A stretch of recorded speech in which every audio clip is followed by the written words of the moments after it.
Halo, apa kabar Bapak Ibu semua? Kakak-kakak dan juga teman-teman semua. Bertemu lagi dengan saya, Heri Prasetyawan. Saya adalah founder dan owner dari pelatihansdm.com, ya, sebuah platform yang memberikan kepada Anda pelatihan-pelatihan yang gratis, yang fondasional. Nah, pada kesempatan kali ini Bapak Ibu, saya akan men-sharingkan bagaimana belajar dengan lebih cepat, ya, how to learn fast. Apa saja yang harus kita miliki supaya kita bisa belajar dengan lebih cepat, yang akan membantu setiap peserta pelatihan dan juga tim Anda atau karyawan Anda untuk belajar segala sesuatunya dengan lebih cepat, lebih efektif, dan lebih efisien. Nah, mari kita bahas satu persatu apa saja yang harus dimiliki, apa saja yang harus dilakukan supaya pembelajaran kita semua bisa lebih cepat. Baik, untuk bisa belajar lebih cepat, Bapak Ibu dan teman-teman semua, kita perlu memiliki 3 komponen pengetahuan ini.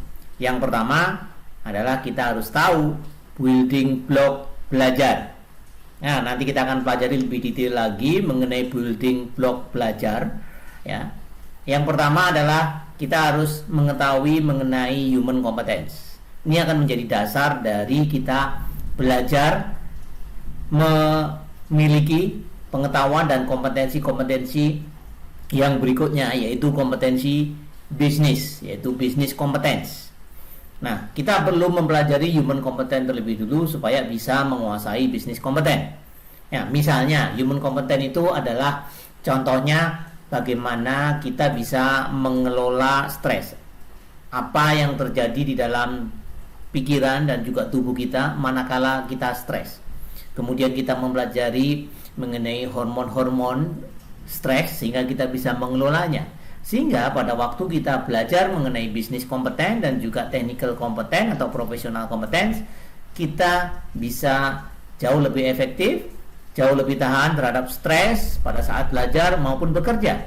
Nah, ini yang pertama yang harus kita pahami, bahwa building block belajar itu ada 3, yaitu human competence, yang kedua business competence, yang ketiga professional competence. Kalau kita sudah bisa menguasai human competence, kita akan lebih efektif untuk menguasai business competence, dan selanjutnya kita akan bisa dengan mudah menguasai professional competence. Kemudian yang kedua adalah kita memiliki faktor metode belajar, akan menentukan kecepatan kita untuk belajar. Nah, saya akan men-sharingkan, ya, metode belajar yang sering saya pakai di kelas waktu saya mentrainingkan materi apapun, yaitu dengan matriks metode 10, 20, 70. Jadi 10% itu adalah apa saja yang bisa kita berikan di kelas, kemudian 20% itu adalah tambahan 20% kalau di kelas itu setiap peserta diajak untuk membuat perencanaan penerapan dari pembelajaran dan juga melakukan social learning. Dan yang 70 adalah praktek langsung di pekerjaan mereka setiap hari, ya, dari hari ke hari, ya. Kemudian yang ketiga adalah bagaimana proses belajar itu sendiri, ya. Proses belajar harus dimulai dengan analisis. Nah, inilah ketiga komponen yang diperlukan, ya, Bapak Ibu sekalian. Yang pertama adalah building block, ya, building block seperti yang digambar kiri atas. Jadi ada human competence di sini, ya, ada human competence. Kemudian ada business competence, dan business competence ini disertai dengan strategi competence dan juga leadership competence. Kemudian adalah professional competence. Ya, ini kalau sebuah bangunan, ya, human competence ini merupakan fondasionalnya atau fondasinya. Kemudian business competence, strategi competence, dan leadership competence ini merupakan pilar dan temboknya. Kemudian professional competence merupakan atapnya. Nah, kemudian Bapak Ibu perlu diketahui bahwa ini adalah mapping antara building block ini, yaitu human competence, ya, di sumbu vertikal, ya, Ini bisnis kompeten dan juga profesional kompeten di sumbu vertikal kita mapping dengan metodenya, yaitu metode 10, 20, dan 70. Nah, di mana 10% itu adalah kita training dan workshop, itu akan menambahkan 10% dari knowledge yang kita miliki, baik itu di human competence, human knowledge, dan juga business knowledge, kemudian juga di professional knowledge. Nah, kemudian 20%-nya jika kita atau peserta itu diajak untuk mengembangkan, membuat perencanaan dan melakukan social learning, di mana ini akan menjadi skill. Di human competence itu jadi human skill dan jadi memiliki mastery, ya, menjadi master buat dirinya. Kemudian business competence itu adalah value added plan dan development skill. Jadi bagaimana mendevelop skill dan merencanakan mengenai value added yang akan diterapkan. Kemudian di technical competence itu ada technical dan system skill, menguasai secara teknis dan juga sistemnya.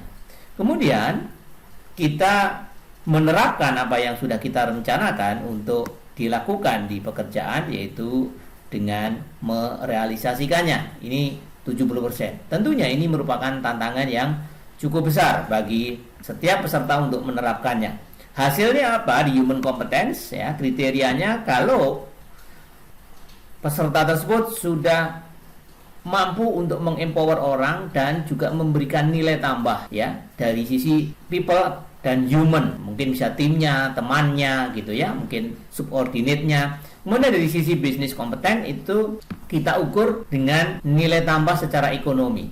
Apakah peserta tersebut setelah mendapatkan pelatihan, melakukan perencanaan dengan benar dan menerapkannya dan ada hasil dari nilai tambah ekonomi. Kemudian dari sisi profesional kompeten harus menghasilkan apa yang disebut dengan penyederhanaan dan juga efisiensi, ya, dan atau otomatisasi. Inilah mengenai metode dan matriks untuk belajar lebih cepat. Dengan kita punya metode ini, ya, kita jadikan satu cycle, ya. Jadi dari sini kemudian ke sana, dari training, kemudian membuat perencanaan, kemudian kita terapkan, kemudian kita harus, ya, looping mulai dari awal lagi, sehingga ini merupakan satu cycle yang harus dilakukan terus menerus. Kalau ini dilakukan maka pembelajaran akan lebih cepat, lebih efektif, dan juga lebih efisien. Nah, kemudian prosesnya adalah yang direkomendasikan seperti ini. Yang pertama adalah menganalisis apa yang harus dicapai dan menganalisis apa yang saat ini dicapai, ya, yang kondisi saat ini dibandingkan dengan kondisi harapan sehingga mendapatkan gap, dan kita mapping gap tersebut untuk dibuatkan perencanaannya, ya, untuk program pengembangan sumber daya manusia tersebut. Kemudian kita mulai dengan melakukan training, kemudian melakukan coaching dengan assignment penugasan yang merupakan tantangan social learning atau membuat perencanaan dan juga untuk penerapannya. Kemudian juga di mentor, kemudian di support, dan juga mendapatkan penugasan delegasi. Nah, ini semua akan dianalisis ulang, kemudian akan ditingkatkan di proses-proses yang selanjutnya.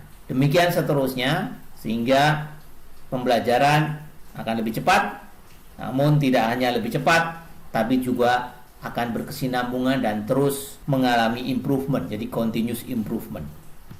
Nah, itu Bapak Ibu semua mengenai how to learn fast.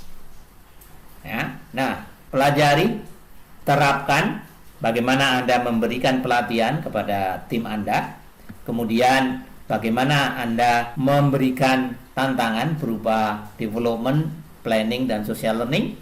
Nah, kemudian juga Anda harus monitor dan kontrol bagaimana penerapannya, Anda evaluasi, kemudian apakah memberikan nilai tambah baik untuk people atau human, juga bisnis secara ekonomi, kemudian juga secara teknis apakah lebih simple dan bisa diotomatisasi, ya, sistemnya lebih efisien, dan kemudian cycle lagi masuk ke training kembali.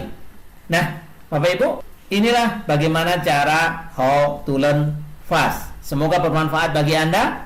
Sampai jumpa di video saya selanjutnya. Salam sukses dan juga sehat selalu. Peace.